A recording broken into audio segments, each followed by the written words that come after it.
Okay.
All right, how's it going, everybody? Yeah, as always, I'd like to give a quick shout out as to what happened. Recently, we got ourselves a shout out from Gamer Sledge for about 25 people. And thank you for the latest follow, Phoebe Exim, which happened a few days ago. Hello, how are you doing today?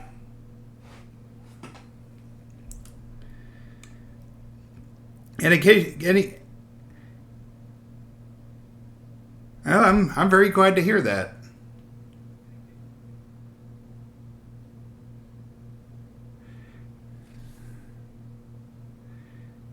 Of course, as always, with these Yodo Jack streams, we try to do 4 different games. The first one is usually going to be the Reride.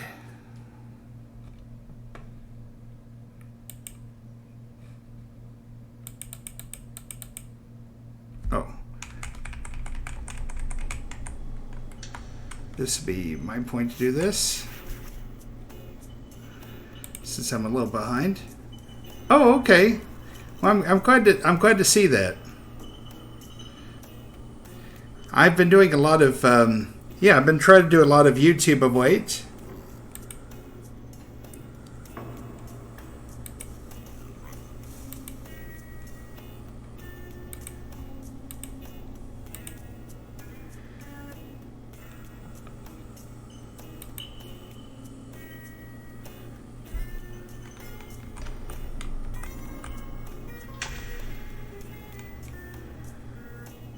Okay, I think we're ready now.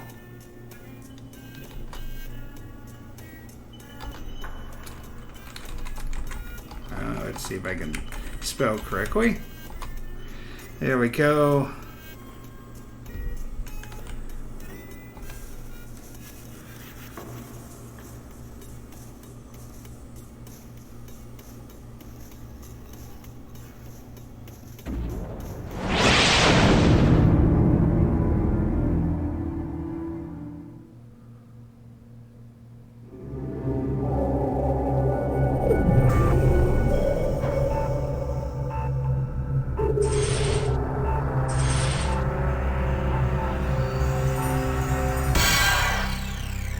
All right.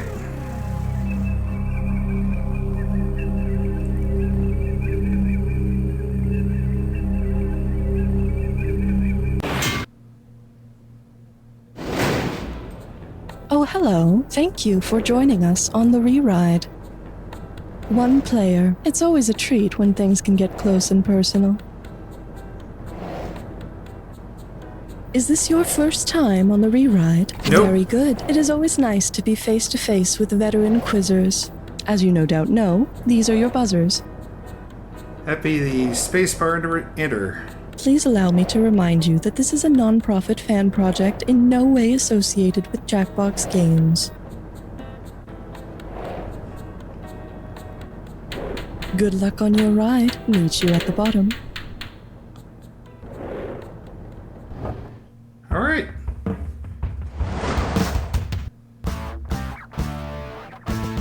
It's time for the show where high culture and pop culture collide. This episode of The Reride is sponsored by Barry's Historical Beard Balm. Grow a mane like Karl Marx or a goatee like Gandhi. Distinction through facial hair, one follicle at a time. And here's your host, the head honcho of useless trivia, Conan Blankenberg. Ah, the entrepreneur enters, turning Nobel-worthy discoveries into a commercial empire. How quaint. Just picture it. Curie's radiant goods, glowing reviews guaranteed. But tread carefully. Patents won't shield you from the fallout of public outrage. And in this business, fallout isn't just a metaphor. The eyes of history are on you tonight. Can you handle the pressure and become the greatest to ever play this game? Probably not. Let's ride. All right. I've got a question for you. If you've got a value... Values like these is what the word decent was invented for. Not the worst, not the best. Here's your category. Getting healthy at horrifying scales. You ever tried to lose weight? The scariest thing about it is stepping on the scale every day. Yeah.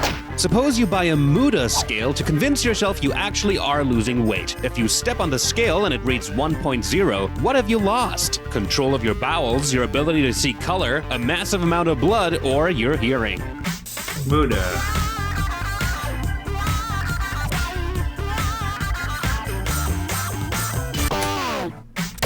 Sorry, that's wrong. Let me try that again. Sorry, that's wrong! Okay. Based on an extremely bloody 1992 match between the Great Muda and Hiroshi Hase, the Muda scale is used by pro wrestling fans to measure the amount of bloodshed in a wrestling match. Oh. And while losing massive amounts of blood isn't a particularly effective way to lose weight, it is a surprisingly effective way to lose everything else. Okay. Pick a value that... Well, that's a nice little bit of pocket change. And now it's time for... Goat Simulator. As much as I enjoy watching sports on TV, the one thing I can't stand is the endless time spent debating who's the greatest athlete of all time. There's just too many variables between different sports to properly compare them, but maybe I can offer a solution. Suppose you can only be considered the GOAT if you come from the country where the earliest known domesticated goats came from. Who would be eligible for the debate? An Iranian wrestler, a Kenyan distance runner, a New Zealand rugby player, or a Japanese baseball player? Okay, I'm going to take a swing. Well, I guess some people do only use 10% of their brain. Wow. The earliest evidence of domesticated goats comes from villages in Iran about 9,000 years ago. But honestly, we all know the real goats are the people who have to clean up the mess sports fans leave, demolishing their entire cities after their teams engage in the vile crime of, winning a thing in sports. Am I right, Philly? Ooh. It's all up. Bingo. There was a man who was the best at everything he did. G-R-E-A-T, G-R-E-A-T, G-R-E-A-T. Too bad he's a piece of shit. Welcome to Great. Remember to buzz in when you see the first letter of the correct answer light up if you want to win some money. Collect all 5 letters to win the bonus. Well, there's no time like the present. All right. Real Madrid-Barcelona soccer rivalry.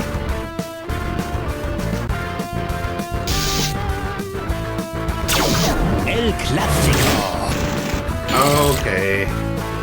Hockey's great one, Wayne Blank. That'd be Gretzky. Gretzky. Oceanic wonder, the Great Barrier Reef. Blank. Reef. There we go. Teddy, who speaks soft and carries a big stick. Roosevelt. Roosevelt. Peter the Great, blank of all Russia. Czar. Tsar. His death cost the Great War. Archduke Ferdinand. Great! Bonus! Time to take me out. And there is your score as it currently stands. Let's see what else you can do to it. Yeah, let's see what can we do here. All right. Nice shooting, Tex. And here's your category. Who, Doctor? Remember the Back to the Future movies and how Doc Brown always exclaimed, "Great Scott!" I Sure. always wondered what he meant by that. Who is not a great Scott? the lead singer of Creed, the composer of An American in Paris, the writer of The Star-Spangled Banner, or Stifler from the American Pie films? This answer Scott is Key. Francis Scott Off-Key. Oh. Scott Stapp sings for Creed, Francis Scott Key composed The Star-Spangled Banner, and Scott Stifler is, well, Stifler, but An American in Paris was composed by George Gershwin. Gershwin. Okay, well, I guess that makes sense. Shouts Great Scott and probably meant one of those, or some other Great Scott. Yeah. Yeah. I mean... Picky, time to Nope, here's what we're dealing with. Back to the previous question. Wait. You know what? I can't get this out of my head, and now that I think about it, maybe that's not what Doc Brown meant. Maybe he meant the Gordon Ramsay kind of Scott. So who's not a great Scott? Sean Connery, Gareth Bale, Robert Burns, or Gordon Ramsay? I think Gordon... Do you actually listen to me? Do you hear what I say when I talk to you? I thought he was British. Like when I used the exact words, and I quote, maybe the Gordon Ramsay kind of Scott in the intro to this question. I just don't know what to say. Why am I even here? What am I even doing here at this point? Relax, Conan. They got it wrong. It happens. No, but Tyler, Yes, I literally said it. How can you get this wrong? You just have to listen to what I'm saying and comprehend. Maybe they thought it was a trick question. Would be the first time you Exactly. tried to sell them a dud. I mean, yeah, I guess. I guess. Yes, you guess. Now, please get back to work and stop holding up this game with your existential crisis. Yeah. All right. Well, at least I still get to do this. Yeah. Gareth Bale is Welsh, not Scottish. Oh. But he's gotta be more than great if he's gonna carry the Welsh national soccer team. Pretty sure he's gotta be the greatest magician to ever walk this planet. Oh, well. Come and get yourself. Thank you, and now introducing... Alexander and the Terrible, Horrible, No Good, Very Bad War. All right, 3036 is the number for this question, and here we go. Considering their species, which of these titular characters would be the most inspired by stories of Alexander the Great's famous siege of Megalopolis? Horton Hears a Who, Moby Dick, A Bear Called Paddington, or Stuart Little? Whale or elephant? Okay, I think it's elephant. Toot toot, this answer's a hoot. Alexander the Great's army used elephants to besiege Megalopolis in 318 BC, and if Horton doesn't give up his pacifist ways and refuses to get in line with Alexander, there's gonna be some new ivory forks at dinner tonight. Show me the Lima brittle pea blot. Gibberish snort, question and time. Cloud? That's our category? Oh, of course. No, this isn't our category. It's Yeah, all right. Yeah, I knew it. Okay, well, it's time to do this then. Here's the actual category for this gibberish question. The Jack Zelda crossover you didn't know you needed. Remember, that cash is going to drop fast, so if you want to win big, you got to use him at this Take point. a look at this special crossover gibberish phrase and tell me what famous saying it rhymes with. Nate finds Link a bike.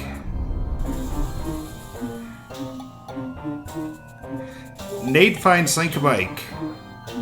Nate. First clue, it describes smart people. Wouldn't know a lot about that, would you? Nate finds Link a bike. Smart people and the ideas they share. Okay, got it.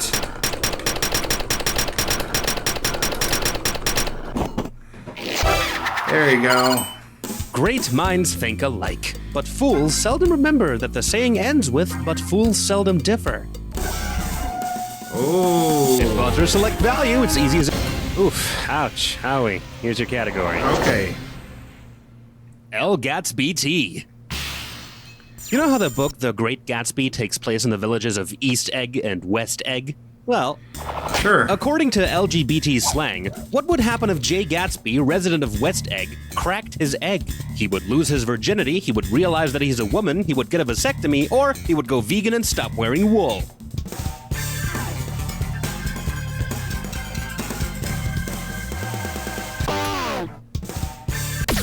Great answer. There we go. Cracking one's egg is slang for the moment one realizes they're trans. And since this is a serious topic, I'm not gonna make any jokes about it. That's probably for the Come on, best. big bucks, no. No. What did you do? Oh my god, this is terrible. Here's your category. Great maths. Time for the juicy bits. How would you determine the breathtaking volume of the Great Pyramid? Subtract the sum of its mesmerizing sides from its magnificent height times 4, add its fantastical circumference to its stupefying surface area divided by 2, divide the product of its enthralling base area and its enchanting height by 3, or multiply its stunning length by its marvelous base area cubed. I think it's 4. No? Oh, you're gonna kick yourself. The volume of a pyramid is 1/3 of the area of its base times its height. Shout out to the Sphinx, who gracefully donated this question to the program. Okay, whatever. Smash the buzzer when you see the... I like to call this category... Gonzo in 60 seconds. You ready? I'm ready. Let's do it. Suppose Gonzo the Great leaves the Muppets to pursue a career in gonzo journalism. How should he research a topic? Use lots of sweeping shots of nature, delve deep into politician scandals, journalism. question people by surprise, or jump in... I think it's 4. Oh, yes, that makes me very happy. Hunter S. Thompson pioneered the genre of gonzo journalism, characterized by a first-person narrative and a lack of objectivity. But if Gonzo really wants to emulate Thompson, he's gonna have to acquire a massive coke habit.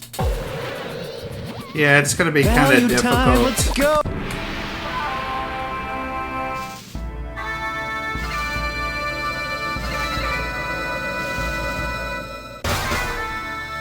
Great moment has come. Here's your ticket to the history books.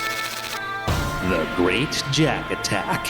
What kind Okay. of great stuff did they star in? Good luck.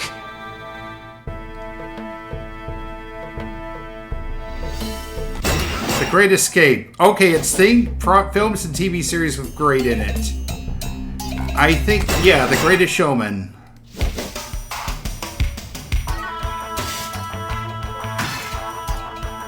The Great Debaters.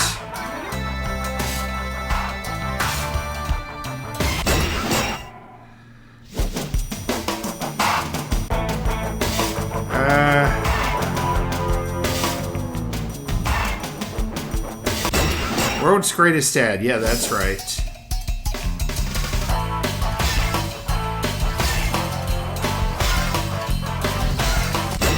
Yep, there's that one. Okay.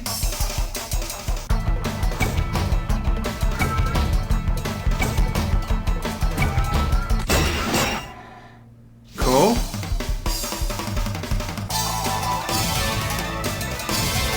The Great Dictator, I believe.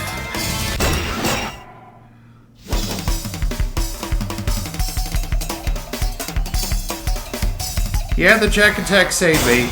Oh, this attack was kind to you. Let's see how kind it was to your total.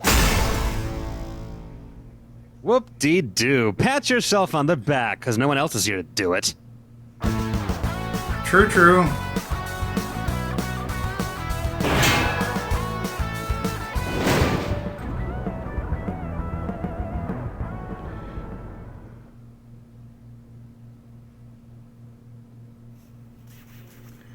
Okay.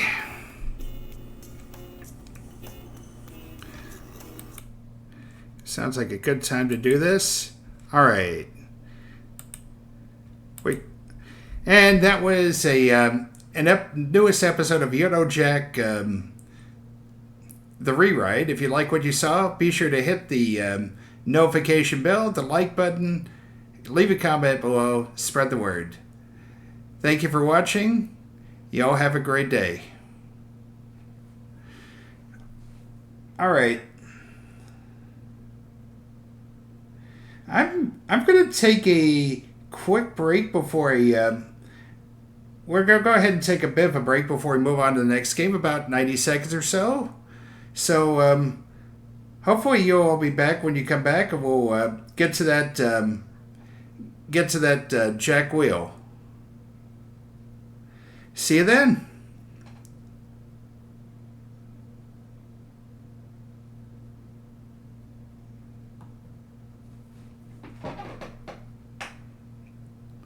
All right, while we're waiting, here's a quick reminder that if you had Turbo or you have a sub, you won't have to worry about any of this nonsense, and you actually can watch the stream as is.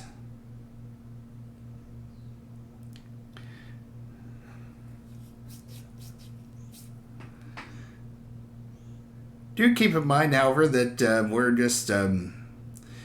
this ads are kind of right now, I hate to do them, but it's better this way than make you to watch a 3-minute pre-roll, and then I think everybody hates those.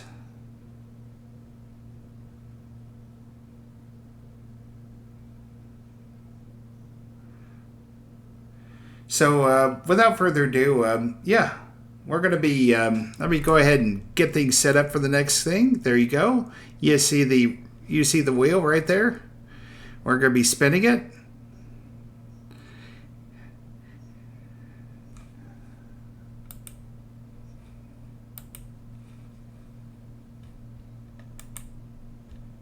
Right. Boom. Bam. All right, where's the other one? Okay, and it's going to be a few more seconds, and we'll get this thing going here. Yada, yada, yada. All right, looks like we are about back, everybody. How y'all doing?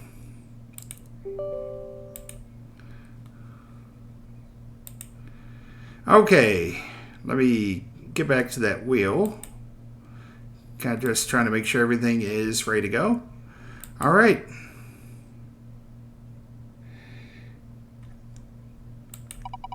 And we'll see what the first game would tell me to play is. All right, it's going to be Pack 2. It's Volume 2, I mean. Of course, it's the one with Buzz and everything, so let's have fun with it.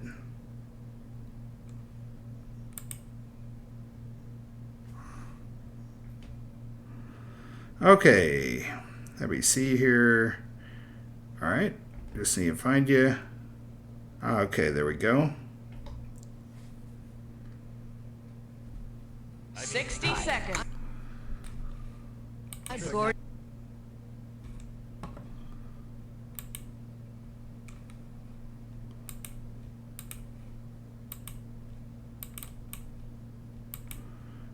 Nope, there you go. All right, see you on the other side, folks. Sometimes you call Buzz a silly goober for no reason. Well, he is kind of a silly little goober, I agree. Yes. I need all the paperwork. I don't know where it is. I'm like lost without it. Used to be on it? Is that true? See that? Well, you know, I'm trying to work up an honest question for the game, and I was wondering, you know, what... Well, they're very good with private. Okay, Joel, don't worry about it. I can't believe you're saying that about a bunch of people that... They lie through their teeth. Yeah, we got. Hello, people. How you doing? My name's Cookie. How many Hi, people are Cookie. playing the game with us today? So you're playing with yourself, huh? Cookie, please. One other thing. Now, Are you looking Cookie. for a full 21 question game or more like Yeah, we're doing a 21. Okay, that's what I needed to know. 30 seconds. Okay, your buzzer's the letter B as in Barnaby Jones. And you know something? I don't think I watched that show once in my whole life. Honestly, I haven't either. What happened to the Chiron? Load it up now! 20 seconds. All right, pay attention. People screw this up all the time. As soon as you think you know the answer to a question, buzz in. Then you have to hit the number that corresponds to the answer you want. You got that? Sure. 10 seconds. Okay, is everybody set? 9. Very good. Okay, lose the desktop, please. 7. Okay, and go to black. 5. Don't forget to try the even slower cooking. 3. Stand by. Cross the line of good taste into great taste.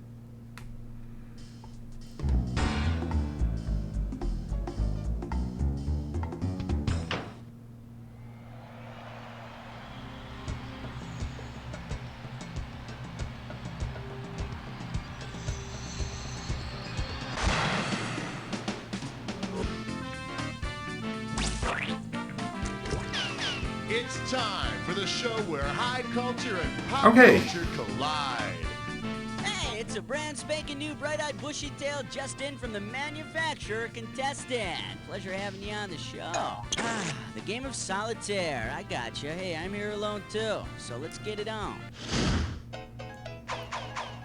Take your pick. This game is really funny. Let's start with question 1A. The category is Charlie's Angels of Death. $2,000 for right answer.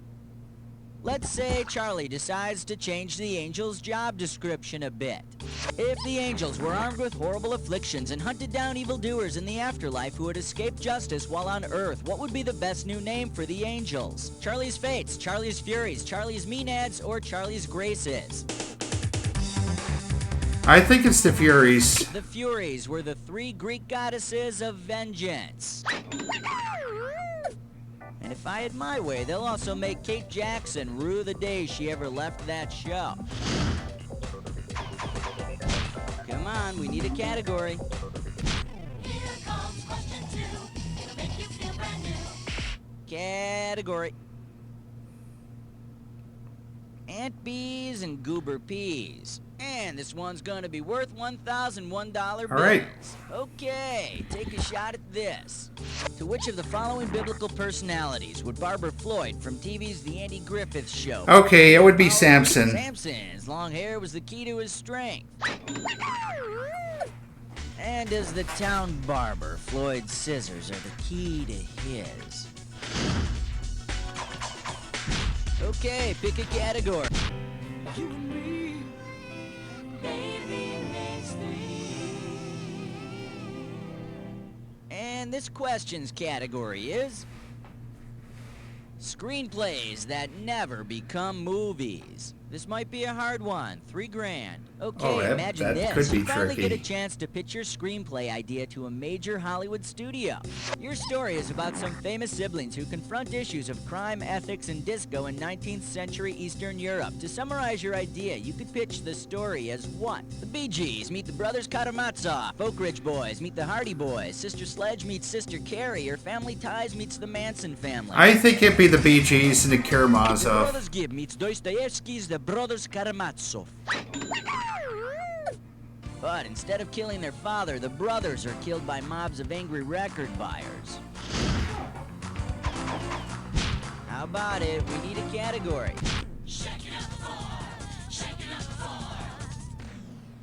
This category is... What have you done for me lately? $2,000 riding on this one. You know, marriage is a partnership, and it's important to keep that partnership going no matter what.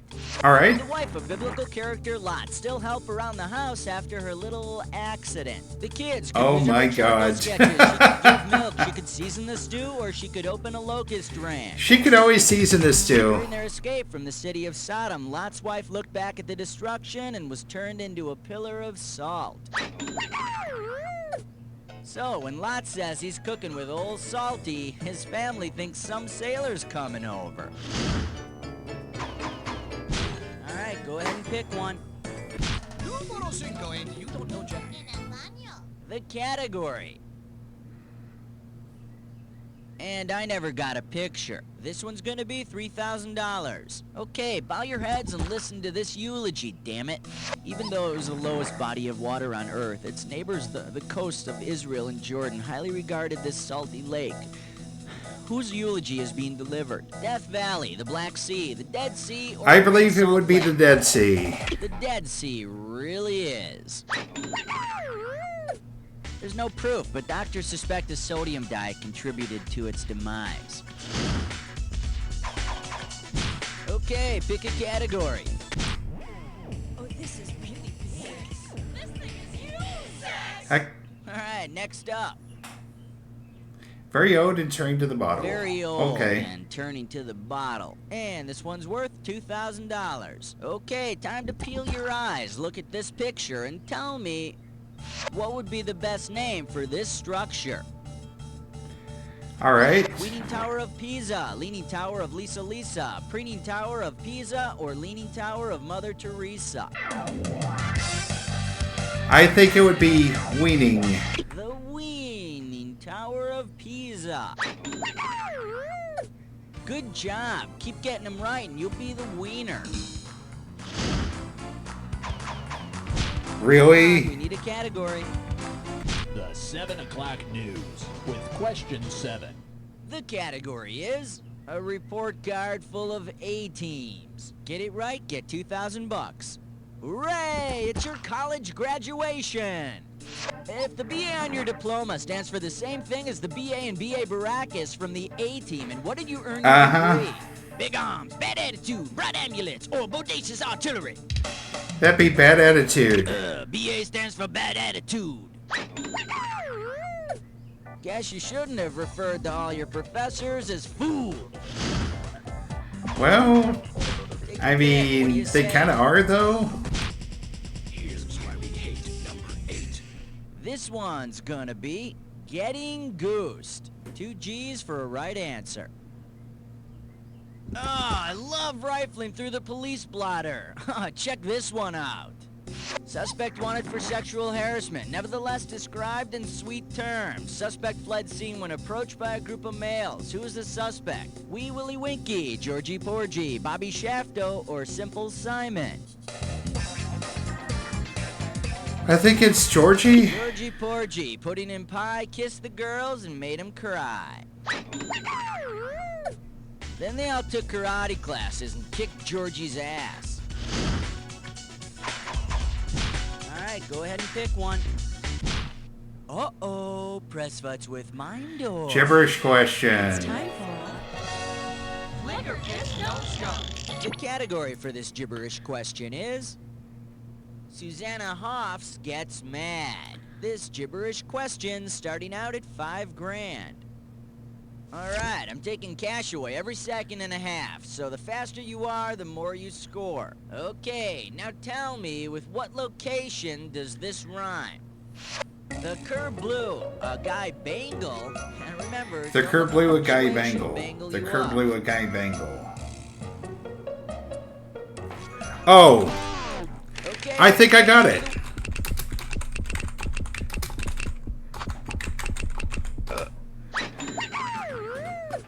It's the perfect place to get away from it all!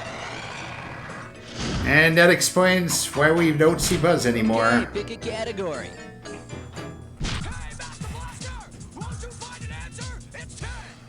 Category, let's do it. The looks that kill. 3,000 bananas for a right answer here. Okay, get your fingers ready. Let's get busy. If the rock band Motley Crue were to wear motley on stage at every concert, which of these words would best describe their wardrobe? Multicolored, wooden, tuxedo-like, or skimpy? Okay. I'm drawing a blank on this, to be honest with you. I kind of thought... Closest thing I could think of maybe is chaotic. Now the correct answer is... Motley was a multicolored fabric made of wool. Sounds like it'd be really abrasive to the point of being incredibly unpleasant. The band and the fabric.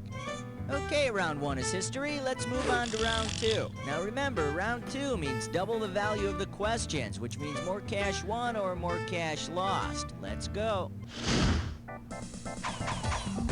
How about it? We need a category. It's 11 minus 1 plus 2 minus 1 is 11.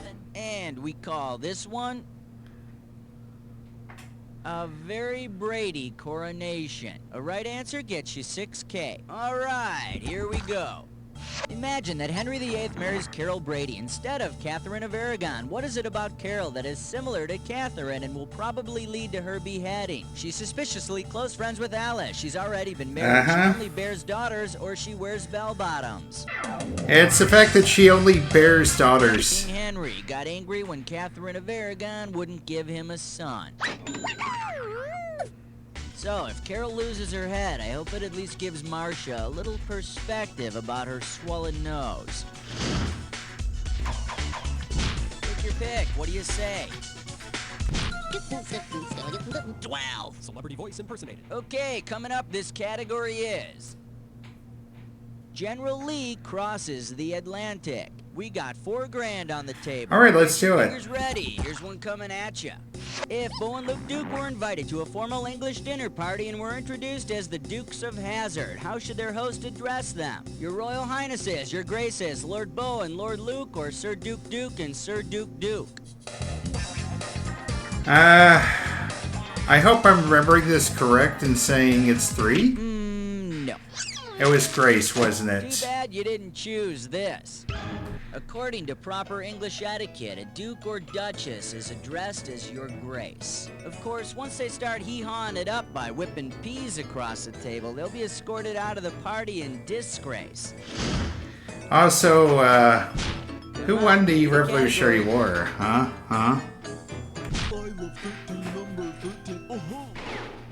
And this category is Bill and Ted's Excellent Renaissance. $4,000 behind this one. Imagine that Bill of Bill and Ted's Excellent Adventure travels to 16th century Europe to study art. He later tells Ted about one particular piece of art he grew fond of. When you know the answer, buzz in and type in the answer. Dude, I saw this most excellent picture. Jesus and these 12 other dudes. They're like kissing his ass. Okay. All right, that would be The Last Supper. The painting Bill has so eloquently described as Da Vinci's masterpiece, The Last Supper. And he'd probably describe the Winged Victory as that chick with no head. Alright, go ahead and pick one. We wish you a number 14 and a happy Hanukkah. Alright, next up. Surely I can get this one. With you. Get this right, get $2,000. Imagine an episode of MacGyver on which he sees his name in flaming letters on the wall of a castle. Well, if TV's Angus MacGyver had found the literal translation of his name in flames on the castle wall, what would have been written? Angus, bastard of Guyver. Angus, maker of tools. Angus, son of Guyver. Or Angus, bender of paperclip. I think it would be 3. Angus, son of Guyver. In Irish and Scottish names, the prefix Mac means son of, which would explain why the show wasn't titled Mac Bitch. Okay, all right. Category. And this question's category is military defense and quilting bees. And this one's worth $2,000. Okay, complete this sequence with the most applicable words. Star Wars, blank, blank, Amish. Destroyed satellite, ugly moon, Yoda, little old and green, Harrison Ford, Witness, or Ronald Reagan, Newt Rockney. Oh, okay. Yeah, I got it. It'd be 3. Harry was in Star Wars and Witness, the movie about hiding out in an Amish community. But Star Wars would have been so much cooler if Darth Vader had had an army of Amish troopers. Oh my god, they've got rakes! How about it? We need a category. An outstanding selection. This or that? The category is one major league point-racking question. The Dis or Dat. Category for this Dis or Dat question is keep a stiff upper lip. You excited? Okay, I'm gonna read off the names of 7 TV characters, and for each one, I want you to tell me whether they have a mustache or not. Okay. As each name comes up, if they are mustachioed, hit 1. If they're not, hit 2. And if you want to skip, press 4. You get 1,000 greenbacks for each right answer, and you lose 1,000 for each one you get wrong, or you just don't get to. Alright. Gotcha. 30 seconds on the clock. Here we go. Archie Bunker, mustache or No. Gomez Adams. Yeah, of course. Magnum P.I. Yep. Isaac from The Love Boat. Yes. Ricky Ricardo. No. Barney Miller. Nope. Last one. Gabe Cotter. Yeah. Oh, Barney Miller did have one. Okay. 6 right, 1 wrong. Nothing to shake the stick at. Okay, Holmes, let's see 3 more categories. Take I'm trying to think if they were in one. But I know they were the ones after that. Category is the landlady from hell. This one's worth $4,001 bills. Who might have placed this room for rent advertisement? Many rooms to rent. Must have fondness for children. Free dinner of broth, no bread. Served daily. Heat, water, and nightly beatings included. Carol Brady, the lady of the lake. The old woman in a shoe. The old woman in a shoe. The old woman that lived in a shoe. I heard she used to have hardwood floors in there, but now she's got wall-to-wall odor eaters. Come on, we need a category. O2. The category is... someone's amiss here. $2,000 for right answer. Okay, for this one, I'm not going to read the possible answers. You'll have to read them to yourself. Got it? Here we go. Yep. How would Mississippi's happily married mother write her name? And I think I'll just take this question out of the way so you don't cheat. Mississippi. Yeah. Her marriage worked out a lot better. Oh, they weren't in Volume 1. Okay, yeah. Alright, go ahead and pick one. Yep. And apparently sports is the other one that doesn't exist. The category. Superheroes 101. We are talking 4 big ones. Hang on tight, because here we go. A superhero who goes by the name the Rectifier would most likely be known for performing which amazing feat? Changing iron into steel, grounding lightning bolts, converting AC power to DC power, or amplifying sound waves. I'm not... You know, I don't think I know the answer to this one, to be honest with you. Maybe lightning bolts? Too bad you didn't pick this. Oh. A rectifier is used to convert alternating current to direct current, so next time your life is threatened by an uncharged battery, you'll know who to call. Okay, pick a category. Superstar. Your special. 20. Category. What is the sound of one nun singing? $6,000 could be yours. Hey, remember Julie Andrews and The Sound of Music? Of course you do. If, in the famous title song, Julie Andrews were to sing The Hills Are Alive, no, really, they're alive, of what would her belief be an example? Literalism, animism, totemism, or personalism?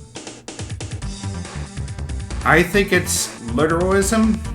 Literalism is wrong. No, really, it's wrong. Oh. And over here we have the right answer. The name of that I thought that was is animals. animism. A belief that inanimate objects have thoughts and feelings, which may explain why she married Christopher Plummer. Come on, we need a category.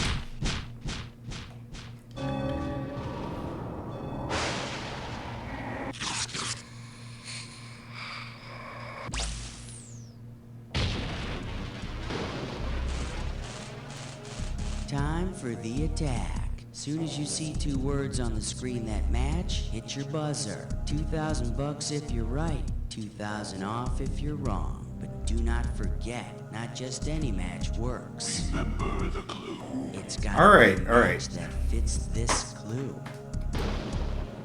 8 is enough, but for your sake, I hope it's not too much. Good luck. 8 arms. Oh, it's 8 legs. It's 8 legs. Okay. 8 days a week.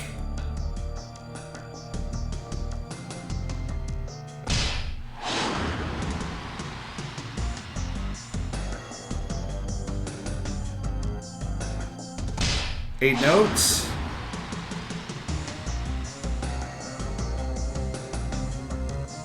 Eight kids.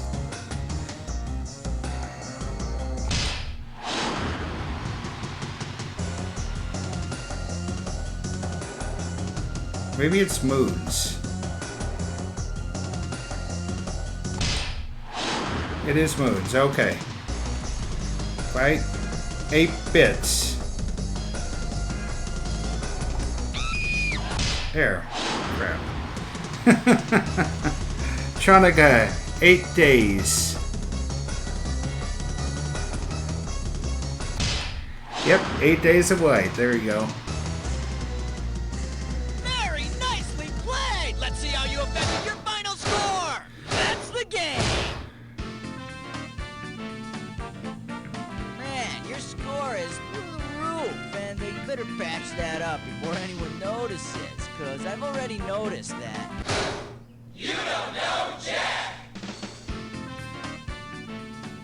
Okay, excellent show. Please roll the commercials. And Cookie, what's happening here? Oh, jeez, how about that? You're on the high scoreboard.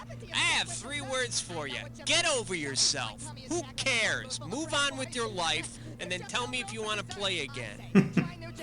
Jiglo with ionized yeast is a glistening new tasty treat that goes down light as a feather and comes spewing back up like Old Faithful, giving you room for a 3rd or 4th helping. And Jiglo All right. This concludes this episode of You Don't Know Jack Volume 2. If you like what you saw, be sure to leave a comment in the section below, hit that notification bell, and thumbs up, and subscribe. We'll see you next time here on Tickets Please Gaming, as the arcade is now closed. Okay. It's going to be time for another break, but when we come back, we're going to go ahead and do our song. And then we'll be ready to knock out a...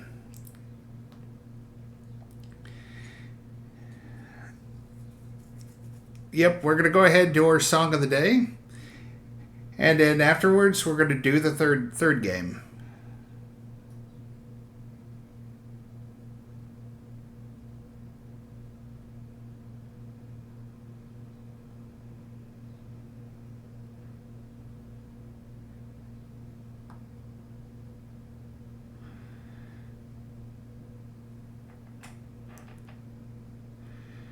All right.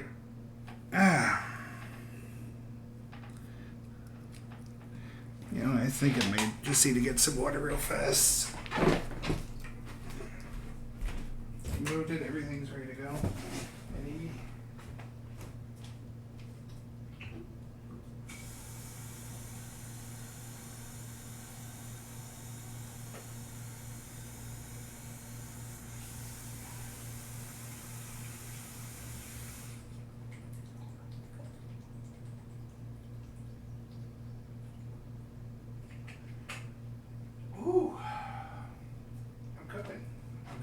That's good. Okay, let's do it.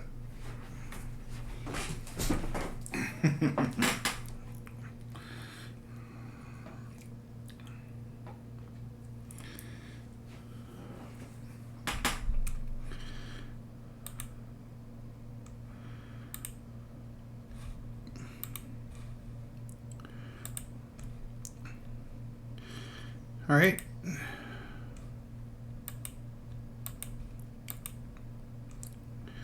Press be the next one. Come on, really? Okay, 1 second.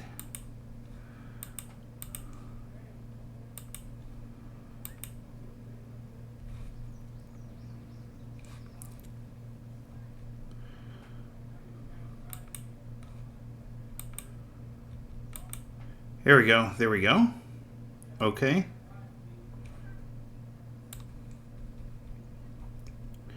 Welcome back, everybody. Yeah, we're going to be doing another karaoke song. This time it's going to be something I had actually planned on doing like last week and then the week before. But we're actually going to do it now. It's called I Wish It Would Rain Down. But for karaoke. Okay, Bud Spot. Wow.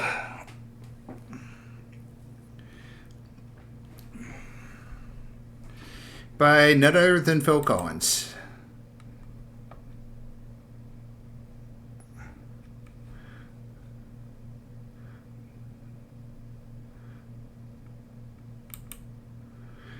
All right.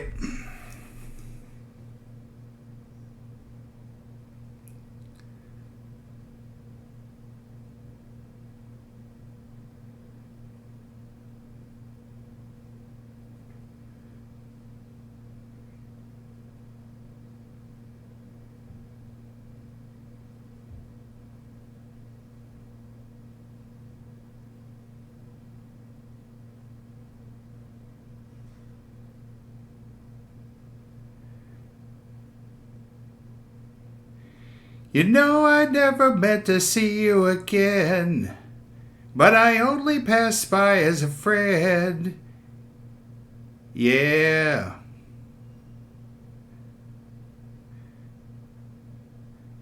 All this time I stayed out of sight. I started wondering why. Now I wish it would rain down on me. Oh, yes, I wish it would rain down on me now. Oh, yes, I wish it would rain down on.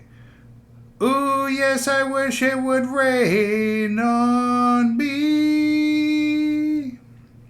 You said you didn't need me in your life. Oh, I guess you were right. Yeah. Ooh, I never meant to cause you no pain, but it looks like I did it again. Yeah. Now I know I wish it would rain down on me. Ooh, yes, I wish it would rain down on me now. Ooh, girl, I wish it would rain down on me. Ooh, yes, I wish it rained on me. Though your hood is gone, mine's hanging on inside, and I know, well, it's eating me through in the night and day. I'm just waiting on your sign, 'cause I know,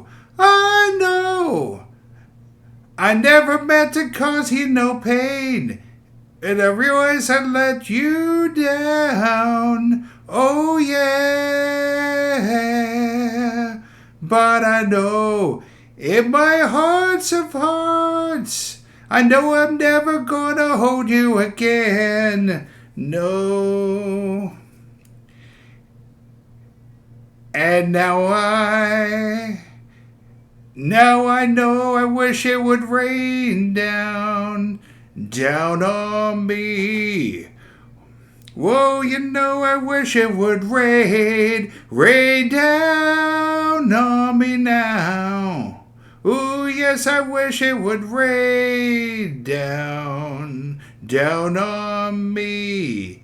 Yes, you know I wish it would rain down over me. Just rain down on me. Just let it rain down. Let it rain down. Let it rain down. Oh, yeah. Well, let it rain down. Rain down over me. Just let it rain down. Just let it rain down. Let it rain down.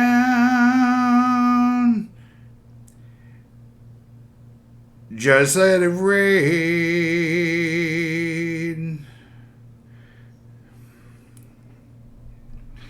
All right, folks. That should take care of that one. Okay. Once again, we're back to that wheel. Oh, hold on.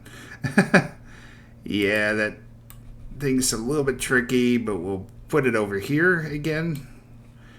All right, thanks for hearing me.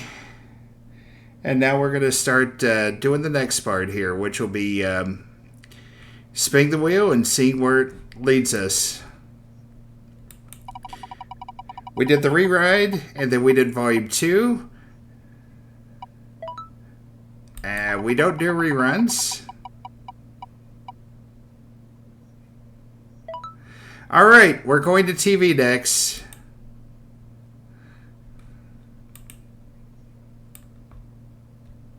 There we go. Okay.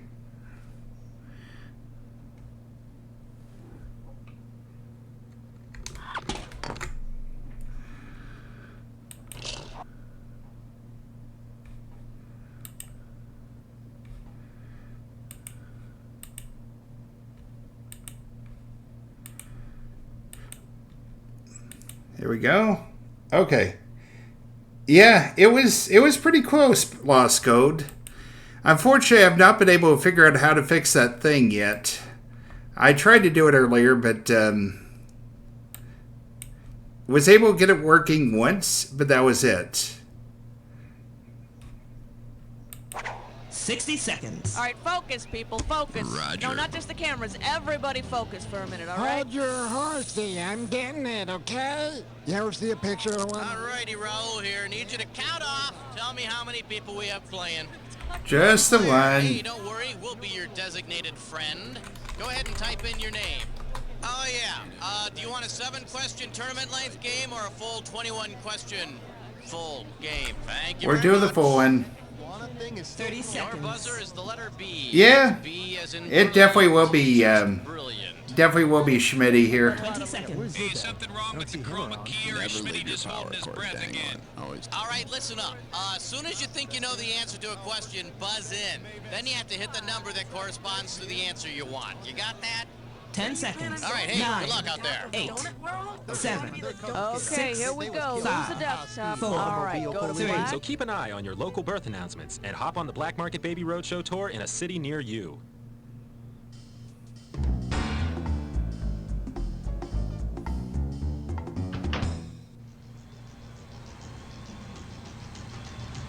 Okay.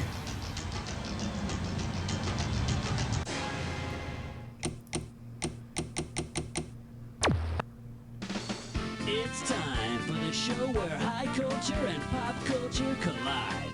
Hello there, this is You Don't Know Jack TV. I'm Schmitty, and you are playing by yourself. Nothing to be ashamed of, everybody does it. This is it, just you. I hope you appreciate this. All right, let's go. All right, pick a category. Question 1 is taped before a live studio audience. Okay. The category is You're Making Mr. Spelling Very Angry. $2,000 for correct answer. Forward march. Assuming Aaron Spelling always gets his way, what scene might you see if he insisted that each of his shows incorporates an element of the TV show Aaron's Way? Blake Carrington drinking moonshine, TJ Hooker with an Amish beard, Amanda Woodward performing oral surgery, or Donna Martin playing professional football? I think it would be an Amish beard. Aaron's Way is a show about an Amish family living in California. Yeah, well, if that's what Mr. Spelling wants, then that's what he gets. Besides, William Shatner's already got that devil-may-care Amish attitude down. Category, please. This category is known as Paternity at the Ponderosa. $1,000 at stake on this one. See if you can wrap your skull around this. It's Mother's Day on Bonanza, and the Cartwright boys are preparing their presents. Because they have the same mother, which of the boys could go in on a present together? Adam and Hoss, Little Joe and Hoss, Adam, Little Joe and Hoss, or none of them? Wow. Let's go with Adam and Haas. You know you want to answer, right? Oh. Hey, if you got a minute, take a look at this. The three Cartwright boys have the same father, but all have different mothers. Not to mention that all their mothers are dead. Hey, why doesn't anybody keep a closer eye on Ben Black Widow or Cartwright over there? Give me a category. This is question 3. Let's have a big warm welcome for Who's Your Daddy? Is He Gone Like Me? $3,000 for this one. So you know how the 80s song Billie Jean says, the kid is not my son? Because the father on this TV show isn't really a father, for which of these shows would it be appropriate to have Billie Jean as a theme song? Make Room for Daddy, The Courtship of Eddie's Father, Bachelor Father, or Father Knows Best?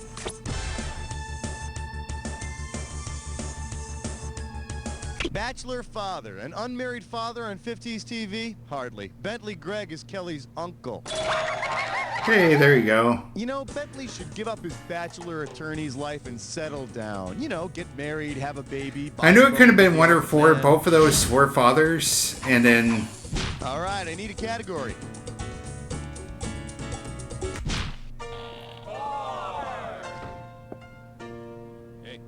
Coming at you, one small step for man's best friend. You get it right, you get $2K. Hey, you know how sometimes networks have characters from one of their shows show up in another one? You know, just for fun. Well, suppose during the broadcast of his historic moonwalk, Neil Armstrong came across Moondoggy. What show would have been crossing over into the moonwalk? Gomer Pyle, USMC, The Many Loves of Dobie Gillis, Gidget, or I Dream of Jeannie. I think that would be Gidget. Moondoggy is Gidget's boyfriend on Gidget. You know, that grooviest of surfer dudes. Houston, we have found Moondoggy. Dude, this Sea of Tranquility don't have any waves. Throw me a category.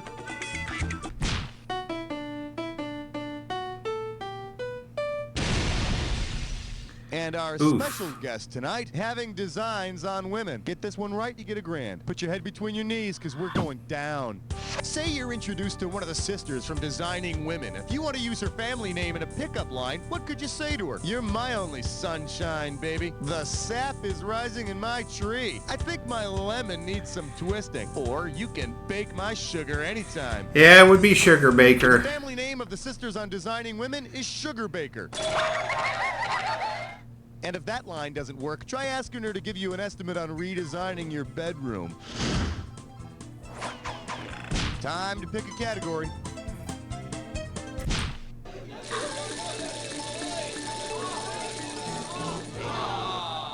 Let's take a look at, let's keep it boxer brief. I'm gonna give away $3,000 this time. All right, be honest, we all did it. You used to run around the house in your underwear pretending to be a superhero, didn't you?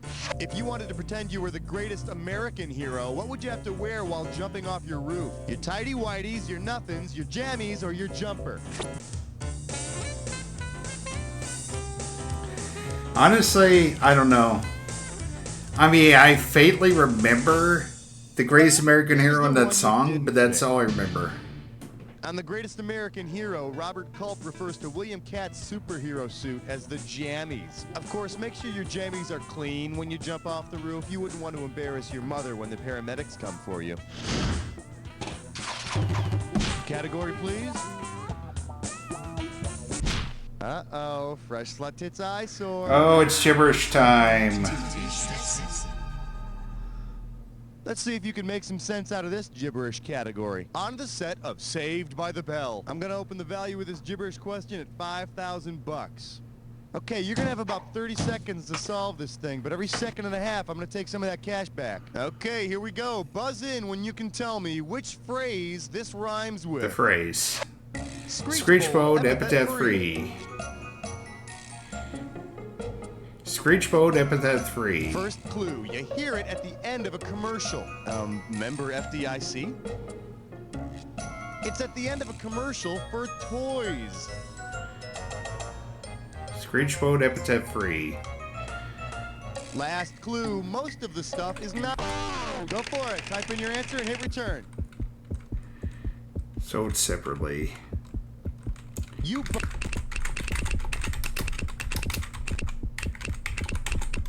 Wow, getting that close to the right answer deserves some cash. In some other game. Oh. No child should be without the Amazing Man action figure, Amazing Mobile, and Amazo Plane. Screech Bolt, epithet free. Each sold separately. Yeah, each sold separately. You know what that means to me? Get ready to dish out another 50 bucks in a week. These are the people you got to keep your kids away from. Give me a category. Okay. Here we have must-see TV. The early years. I got $2,000 says you don't know this one. All right, I want you to think back now. Think way, way back to the mid-1980s and see if you can fill in the missing blanks. The Cosby Show. Blank, blank, blank, Hill Street Blues. Which of these fills in the blanks? Benson, Barney Miller, Soap, The Facts of Life, 227. All right, that Golden was always Girls, Saturday. Family Ties, Cheers, Night Court, or Fame, Cheers, Taxi. That'd be 3. The Cosby Show, Family Ties, Cheers, Night Court, Hill Street Blues. You got a mid-80s NBC Thursday night lineup that rocks my socks, baby. And if you think I'm kissing too much NBC booty, let me go on record by saying that their Sunday night lineup during that same period sucked. Hold up. Now, don't get me wrong. I agree with you on Silver Spoons. I agree with you, Punky Brewster, and that Sunday night movie. Always kind of variable. But I will not have you disrespect Amazing Stories. I will not have you disrespect that Alfred Hitchcock show. No, no, no, no.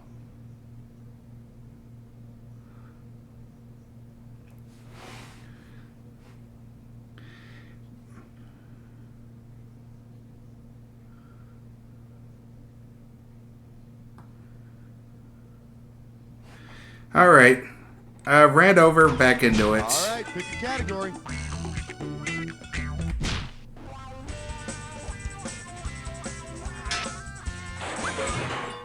Well, what do we have here? Sharing the laughter and love with damn near anyone. You get this one, you pocket 2,000 bucks. Heads up, here it comes. Suppose Maggie on Growing Pains divorced Jason, married the fall guy, then left him and married Ward on Leave It to Beaver. If she kept the surnames in order, who would she be? Maggie Seaver, Seaver Clavin, Maggie Seaver, Beaver Cleaver, Maggie Seaver, Cleaver Seavers, or Maggie Seaver, Seavers Cleaver?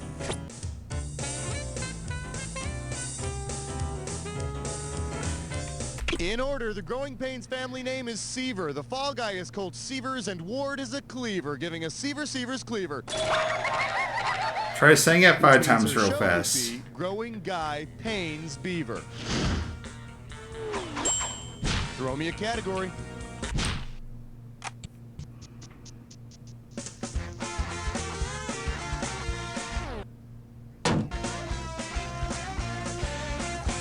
And honest truth, it was mainly because I knew You get 3,000 greenbacks. the first one and that last one. Friends is fed up with the emotional torment of Tom Selleck's character, Dr. Richard Burke, and decides to exact revenge on him.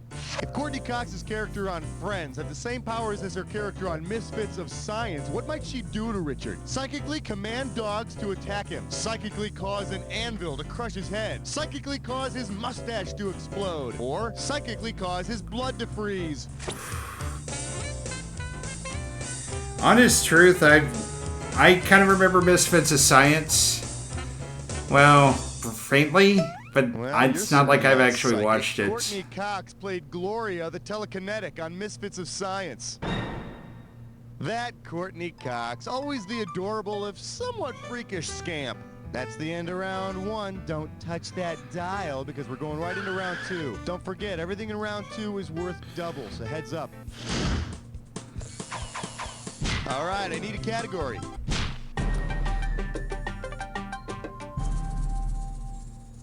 I believe this one is called, You Can't Say That on Television. How does $4,000 grab you? Hey, you remember those famous naughty words that the FCC wouldn't allow you to say on television? Sure. Well, suppose you're watching a very special episode of your favorite show, and it's all about profanity. Because they are equal in number, which TV show group could simultaneously have each of its members say a different one of all the FCC's famous dirty words? The Brady Kids, the Bradford Kids, the Gilligan's Island Castaways, or the Bad News Bears?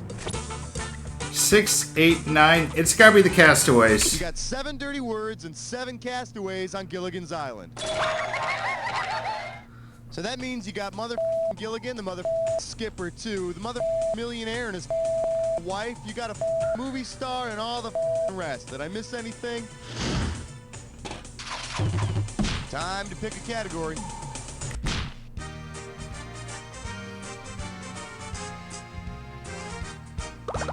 This one's called Who's the Moonlighter? 4,000 big ones for a right answer here. Hope you're hungry. It's question time.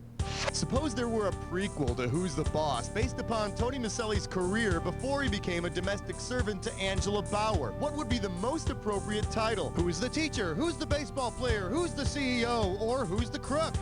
He was a baseball player. Before he became a domestic servant, Tony Maselli played second base for the St. Louis Cardinals.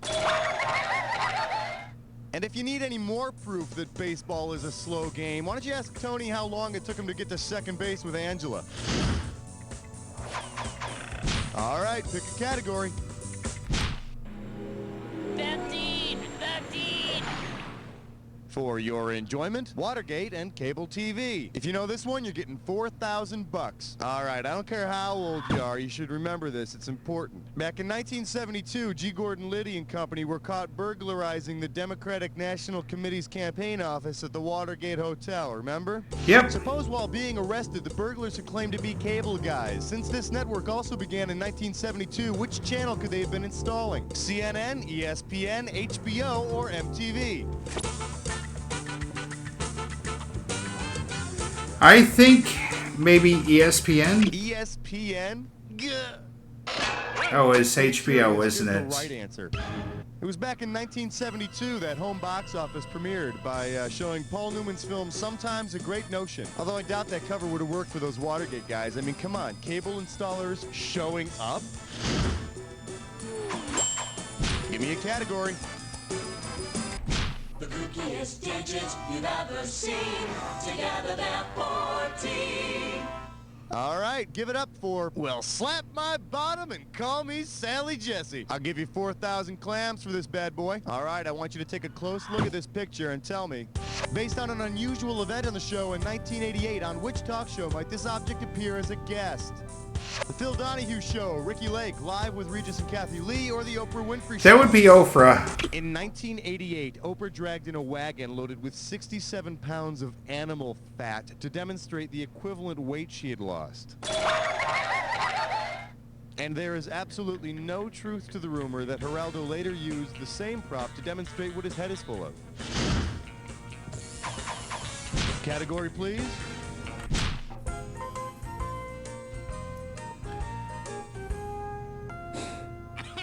Today's specialties include 20-something angst for 200, Alex. How does $2,000 sound? Okay, suppose the folks at NBC send the Friends gang to appear over on Jeopardy.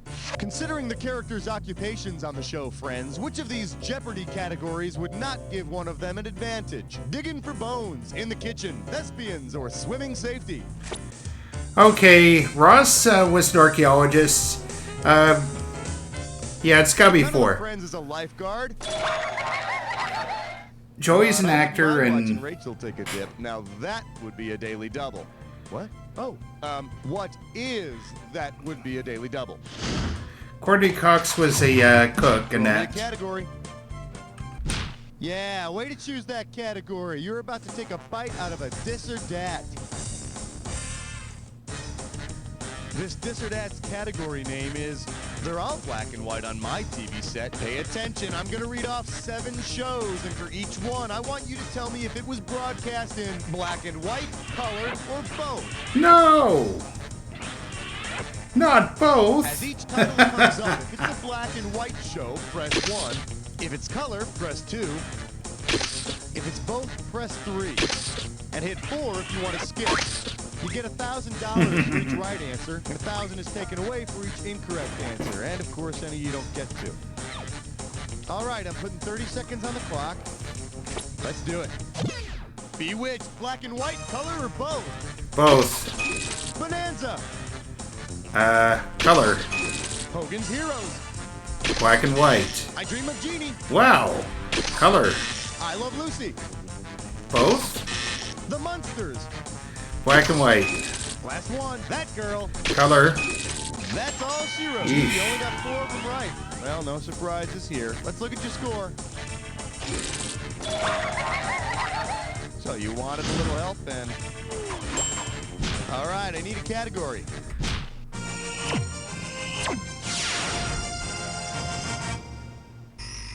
Yeah. It would have to be Yeah, because channel. there's a bunch of series that went from black and white to color, and then If there were an Alien Nation spin-off that focused on the newcomers' reproductive practices, what would it be called? Father Knows Breast, Make Room in Daddy, My 3 Dads, or America's Funniest Home Videos?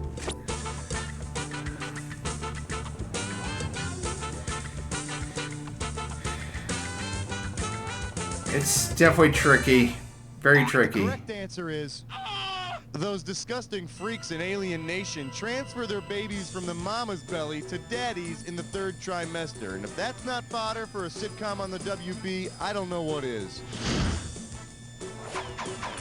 Time to pick a category.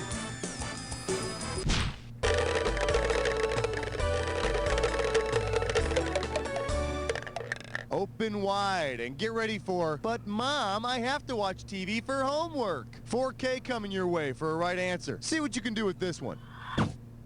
If your teacher tells you to do Assignment America, what should you do for homework? Fight crime as an undercover hooker, videotape your singing dog, interview a woman on her 100th birthday, or rank your 40 favorite pop songs.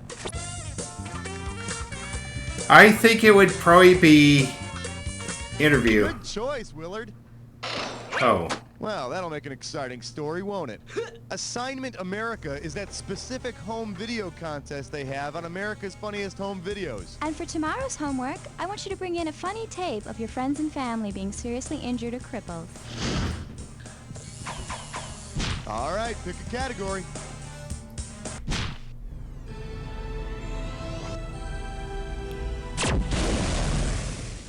We're calling this one a glowing review. You get it right, I'm putting you up $2,000. Okay, imagine this. Due to a hostile corporate takeover, Agent April Dancer, the girl from Uncle, has become the girl from Glow. Which outfit would be most appropriate for her first day on the new job? Water skis and a swimsuit, gold lame wrestling tights, chaps and cowboy boots, or a patent leather teddy and a whip? That would be wrestling tights. Glow stands for the Gorgeous Ladies of Wrestling. It's a female pro wrestling league. So now if she loses her wrestling match, they can call her the girl who cried Uncle. Give me a category.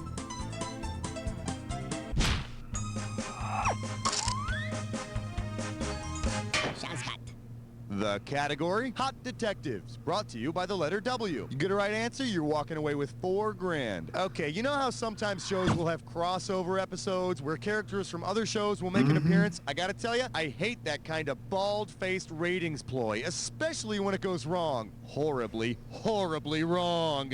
If Sesame Street were visited by the fellows from 77 Sunset Strip, what could be a disastrous result of the crossover? Ernie cleans Ducky, Cookie Monster eats Kooky, Bert overfeeds Pigeon, or Elmo tickles Fancy. That would be Cookie Monster and Cookie. Kooky is the parking lot attendant who works with the detectives on 77 Sunset Strip. 2 words. Got milk? Category, please.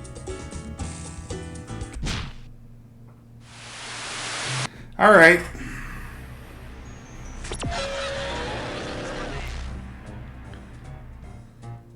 You've almost made it to the credits, but first, the attack. When you see 2 words that match, hit your buzzer. If you're right, you get $2,000. If you're wrong, you're losing $2,000. Oh, and one more thing to remember. Remember the clue. The 2 words that match have to fit this clue.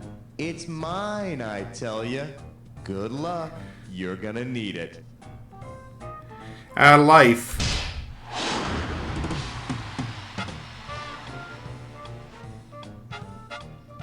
Flicka?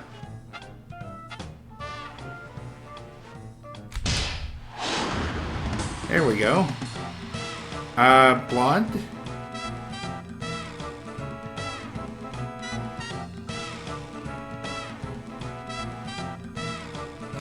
Oh, it's Martian. Yes, that's right. My Living Doll. My Little Pony?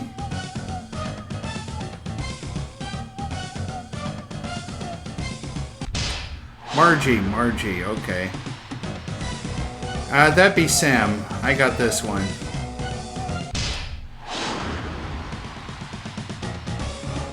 The car.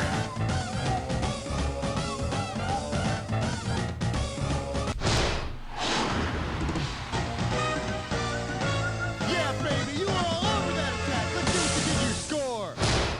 That's the game. Wow, that was an exciting game. It was a real thrill. You were the best player we've had by far. Let's yeah. do me a favor, will you? Look to your left. It's look to your it right. is definitely After me.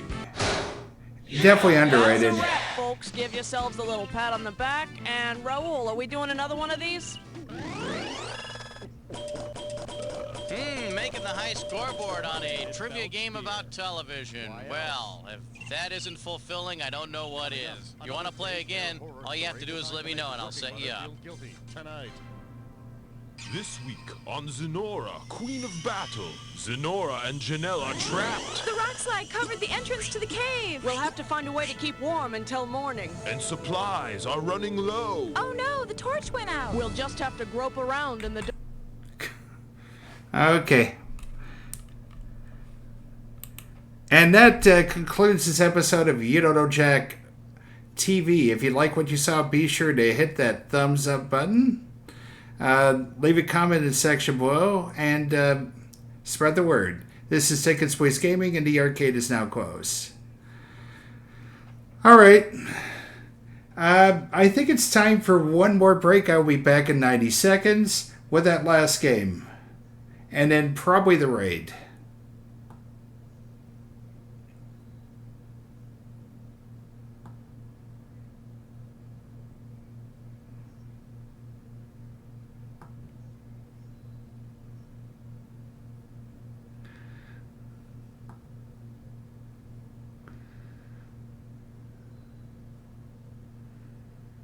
All right, just give myself a heads up on the some of these look like they're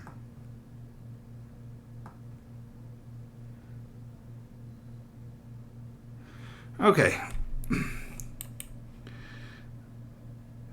Look like we got some new ones to consider rating here.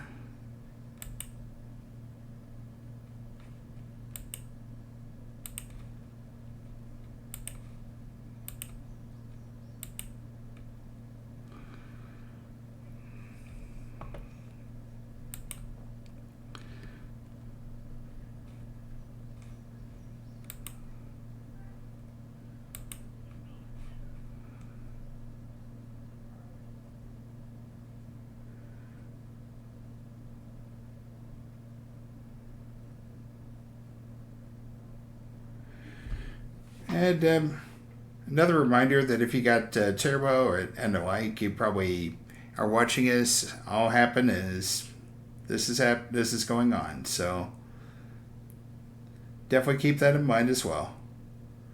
All right, welcome back, everybody. Already we've gone through the Re-Ride, Volume 2, TV, and let's see what this last game's going to hold for us here.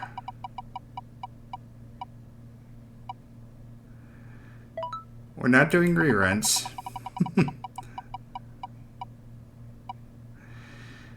All right. We are going to end with Volume 1 tonight. Nate Shapiro, of course, hosting that one.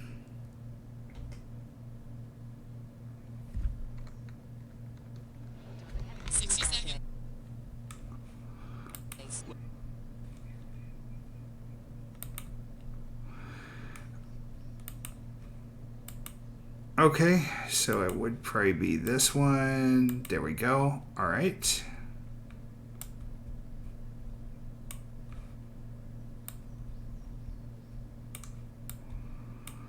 Got it?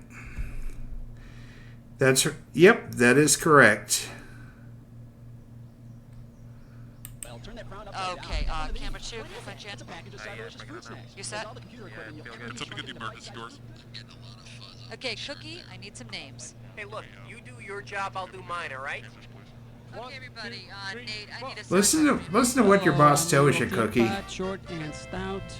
Hello, people. How you doing? My name's Cookie. Welcome to our show here. How many people are going to be playing the game? You're a single player, is that right? All right, could you give me your name, please? Bagel? Can you give me one of them? It's not just one of these logs and bagels.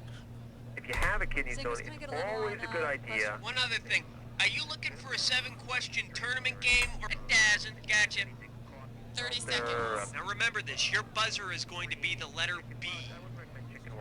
Yeah, thanks. Would you meet me outside the hall, would you? No, wait, we don't have time for this. Cue the commercial. 20 seconds. Whoa, heads up. All right, when a question pops up, you gotta buzz in. Then you pick your answer on the screen and hit the right key on your keyboard. You follow me? 10 seconds. Good luck to ya. Okay, let's get rid of the desktop. Cue graphics. Okay, thank you. Let's go to black. Okay, people, let's go. Stand by. Adios, pendejo.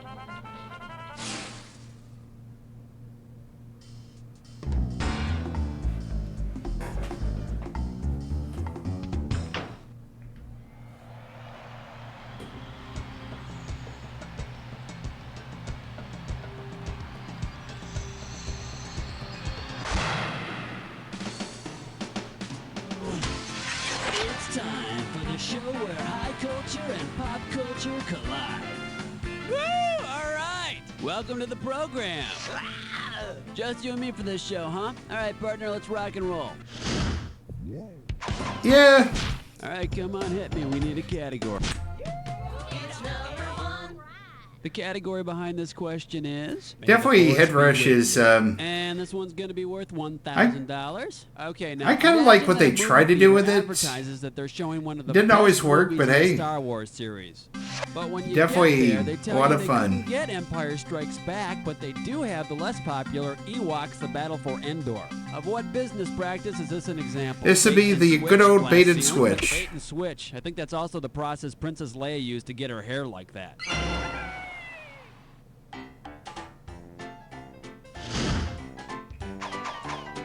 Okay, pick a category. Here's the category. It's been how long? This question's gonna be worth $2,001 bills. Okay, hang tight. Put your fingers on your buzzers. Here's the question. According to tradition, which of the following would be the most appropriate gift to give your spouse on your first anniversary? Silk panties, chrome handcuffs, divorce papers, or rubber gloves? I think Paper's year one. Divorce papers. The 1-year anniversary gift is paper, and what better way to show how much you care? How about it? Hit me with the category. Wow. That is a very weird anniversary gift. Mr. Rourke goes bananas. And this one's gonna be worth $3,000. Okay, get yourself set. It's time. Imagine a moving episode of Fantasy Island in which Tattoo is granted a dream date with the goddess of his choice. If Tattoo wants to have a pleasant evening, which goddess should he avoid? The Hindu goddess Kali, the Greek goddess Aphrodite, the Babylonian goddess Ishtar, or the Norse goddess Freya? Nope. I'm not feeling it with this one. You know what you could have picked? You could have picked this. Kali. Kali was the goddess of death and destruction. Yeah, Tattoo shouldn't pick her unless he can respect the girl who disembowels on the first date. Okay, pick a cat.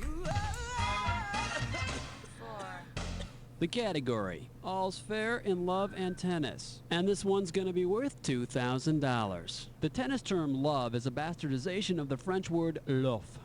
If Captain Stubing's vessel were called Loaf Bateau, what would the English translation be? The banana boat, the shoe boat, the egg boat, or the zero boat? I think the zero boat. Well, your boat is sinking. Nope. Too bad you didn't pick this.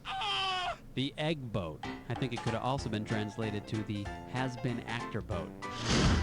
Yeah. All right, They gotta get work somewhere, though.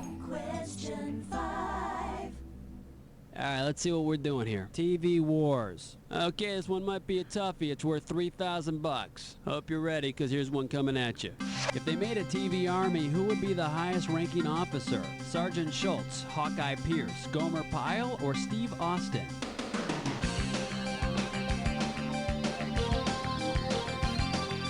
Colonel Steve Austin. Yep, the only one that's an He officer. has the highest rank, and he fought Bigfoot. What a stud. How about it? Hit me with the category. The category is Greg Brady, nuclear physicist. And we are talking 1,000 bucks for this question. Imagine a never-released Brady Bunch episode on which Greg realizes that his ideal mate would be a cross between Marcia and Carol. If he goes nuts and tries to literally combine the two women, what scientific process could best describe what he's doing? Convection, fusion, fission, or inflation? That would be fusion. When two nuclei are combined, it's called fusion. And when Marcia and Carol are combined, you get Meryl. Honest truth, I don't know. Honestly, the Steve Austin I know is the pro wrestler. Uh-oh, best putt spits mine whore. It's time for a Snickerclish restaurant. Alright, now here's your category for this gibberish question. Squeal like a pig. Opening value on this gibberish question, 5,000 bucks. Now, you're going to have about 30 seconds to solve this puzzle, but I'm going to be taking a little bit of money away every second and a half. Okay, you ready? What does this rhyme with? Won't Paul just squeal, Tall Drew? Don't want the punctuation. Won't Paul just squeal, Tall Drew? Won't Paul just... It's a rejection. A subject I'm plenty familiar with. It's a rejection heard often in Hollywood. Oh, got it. See what you got, Stereotype? Don't call us, we'll call you. Yeah. Thank you. Thank you very much. Very nice audition. But can you do me a favor? Won't Paul just squeal, Tall Drew? Of course, I've never heard that in my life. All right, come on, hit me. We need... Yeah, man, come along to question it. Next up, Long Johns and Big Chests. You get this one right, you got 2,000 bucks coming at you. Hang on tight, because here we go. 15 men are on the dead man's chest. They've got a bottle of rum, and they're happily yo-ho-hoing away when they suddenly realize they don't know the next line of their song. What is it? Money and mates be the pirate's quest? Cast off the traitor in an iron-bound vest? Drink and the devil had done for the rest? Or a whoopee cushion gag is a fine old jest? Dead man's chest, yo-ho-ho, and a bottle of rum. Better cast off that answer. Let me guess, it's 3. Should have picked this. Drink and the devil had done for the rest, except for the ones that die of scurvy, malnutrition, or in a shipwreck. Mm-hmm. How about it? Hit me with a category. Number 9. This one's gonna be, your sister has the best laid plans. The amount on the table is $3 grand. All right, now listen carefully. It's 1947. You're Japan. Your little sister is Europe. Your dad is the good old USA. Both you and your sister ask Dad for money, but Dad gives it to little sis Europe. Assuming it's not just that Dad likes your sister better, what plan was he using to determine who gets the money? The New Deal, Jay's Treaty, the Marshall Plan, or the Truman Plan? I think it's the Marshall Plan. The Marshall Plan, designed to pump up the European economy after WW2. And perhaps ultimately to blame for Euro Disney. Ah. Okay, pick a category. Oh, none of these really sound The category good. behind this question is, hey, where are you sticking that hand? A right answer will get you 2 G's for this question. Okay, we're coming at you. Heads up. Which of the following is a Sesame Street Muppet inspired by a real-life person? Senator Walter Mongoose, Red-Spotted Newt Gingrich, H. Ross Parrott, or Mayor Ed Conch?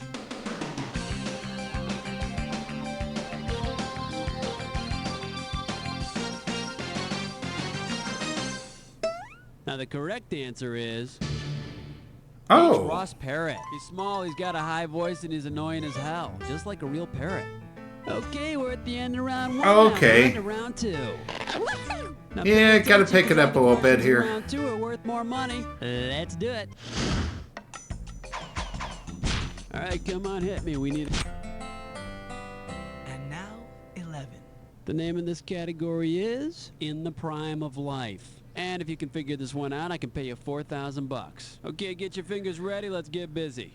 Of the Bradys, the Waltons, the Partridges, and the Cleavers, which family has a number of children that is not a prime number? The Cleavers, the Waltons, the Bradys, or the Partridges? The Bradys. The Bradys. 6, 1, and 2 and 3. 6 is not a prime number, but it is much more than a hunch. How about it? Hit me with the category. Here comes question 12. The category, Jack Tripper and schoolyard tomfoolery. I'm paying out $2,000 if you get this one right. Flight attendants, prepare for takeoff.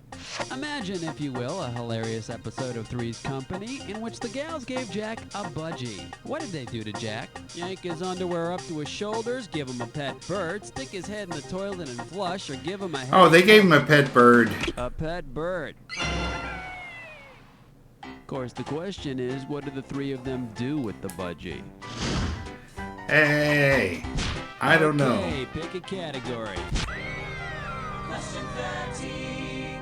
Here's the category. Who's not on first? It's gonna be worth $4,000. Get your eyes focused on the screen. Here we go. In their movies, whom did Abbott and Costello not meet? The Mummy, Captain Kidd, Dracula, or Frankenstein?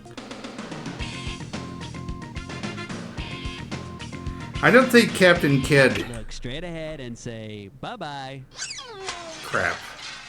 And here's the right answer. It was Dracula. I don't know, I guess they just don't get slapstick in Transylvania. Yeah. How about it? Hit me with the category. Uh-oh, mess. Gibberish question. Once again, it's time for a Later pitch no scope. This gibberish questions category is songs that aren't real popular in the Bronx. The opening value for this gibberish question is going to be $10,000.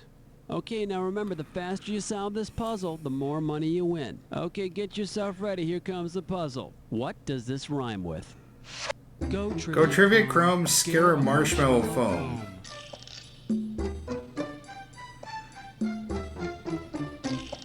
Typically, it's sung by cowboys. Sung by cowboys around campfires. Okay, now I see the campfire marshmallow. Okay, it's gotta be something about s'mores. This song longs for one solid day of decent weather. Go Trivia Chrome, Scare Marshmallow Foam.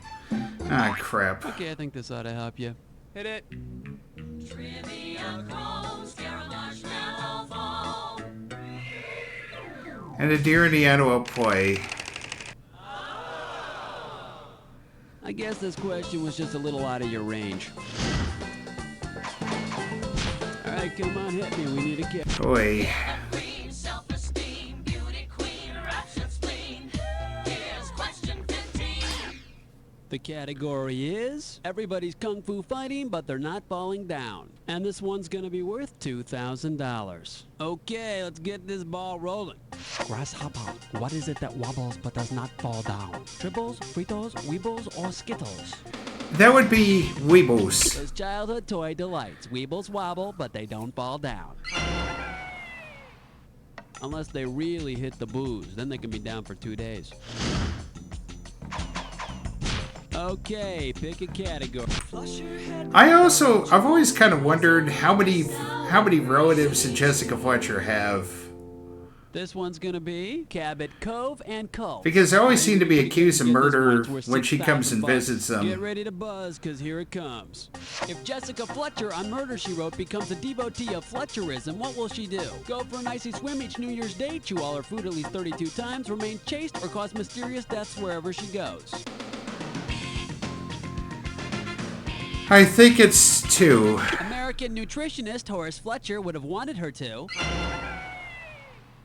chew all her food at least 32 times. I hope she doesn't go blind from all that mastication. How about it? Hit me with a category. Wow. Alright, let's see what we're doing here. When mom can't cook. And we are talking 4,000 big ones. Okay, we're coming at you. Heads up. My very educated mother just served us new pizza. Is a mnemonic device for remembering what? The order of the planets, the colors of the rainbow, the order of Muslim holidays, or the 7th to 15th presidents? I think that would be the order of the planets. The order of the planets. Mercury, Venus, Earth, Mars, Jupiter, Saturn, Uranus, Neptune, and Pluto. And of course, Pluto is no longer a planet. Okay, pick a category. 18. Wipe the slate clean. Number 18. Next up, the good, the bad, and the so-so. This question's gonna be worth $2,001 bills. You want to talk about parents putting pressure on their kids? In Western history books, which of these ruler names is not followed by the Great? Peter, Alexander, Catherine, or Ivan? Ivan. Ivan the Terrible. He was the terrible. The opposite kind of pressure. That bad. I would have called him maybe, you know, Ivan, the guy who has to work out his social skills. All right, come on, hit me. We need a category. He's mean. He's lame. That's the 19. The category behind this question is, two heads are better than one. $6,000 is riding on this one. Now for this question, I need your undivided attention. Yeah. Which is not true of the famous Siamese twins, Cheng and Eng. They each married the same woman, they alternated homes every 3 days. Cheng had 10 kids, Eng had 12, or they changed their last name to Bunker. I'm gonna guess 4. Archie!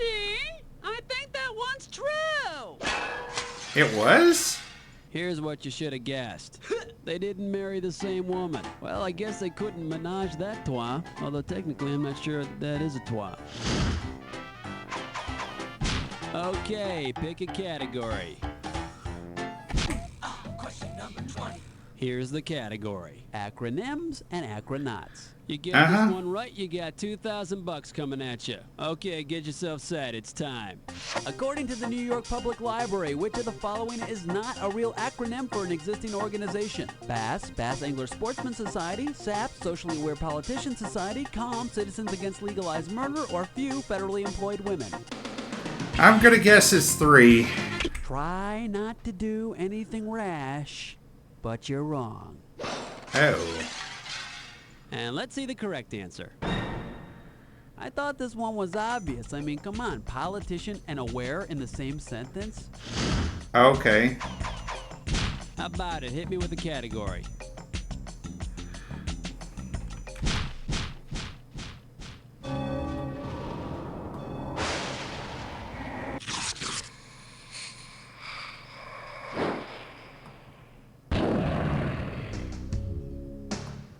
Time for the attack.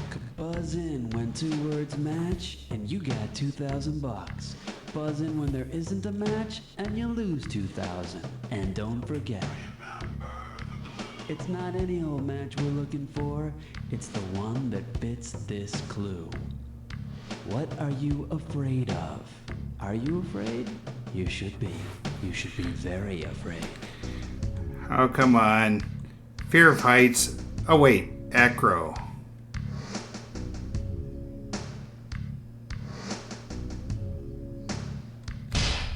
It is heights. Gotcha.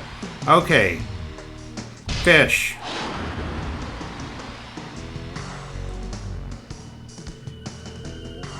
Doctors?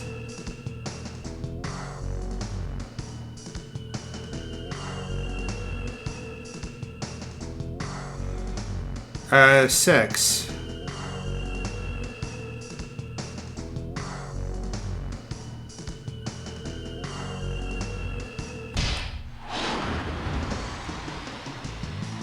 Spiders.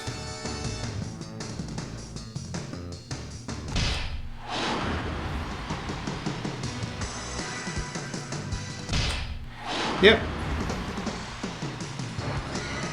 Oh, I did? Okay.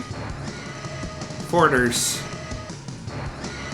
I mean, it's possible. I mean, the questions do start to repeat themselves after a while. Oh, it's horses. Okay. Oh, all right, way to crank them out. Let's see what it did to your score.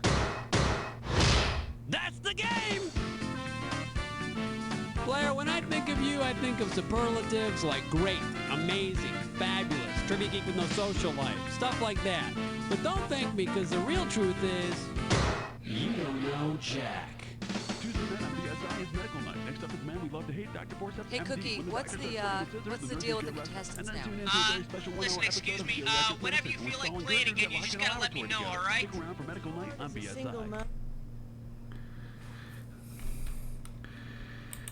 Okay, that concludes this episode of You Don't Know Jack Volume Number 1. If you like what you saw, be sure to like the video, subscribe, and spread the word. We'll see you next time here at Tickets Please Gaming, as the arcade is now closed.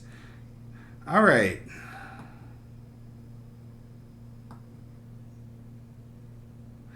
Alright, it is time to raid.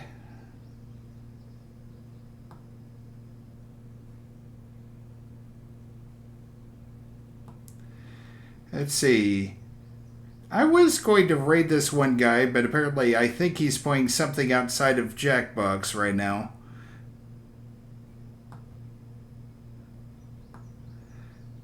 Alright. Yeah, I think I know who I'm going to raid, folks.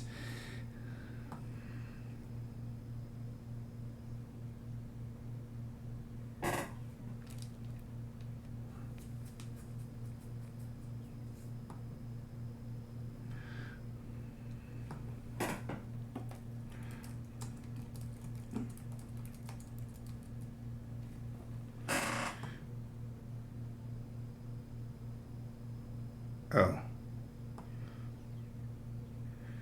Alright. Well, that's awkward. Let's try this again here.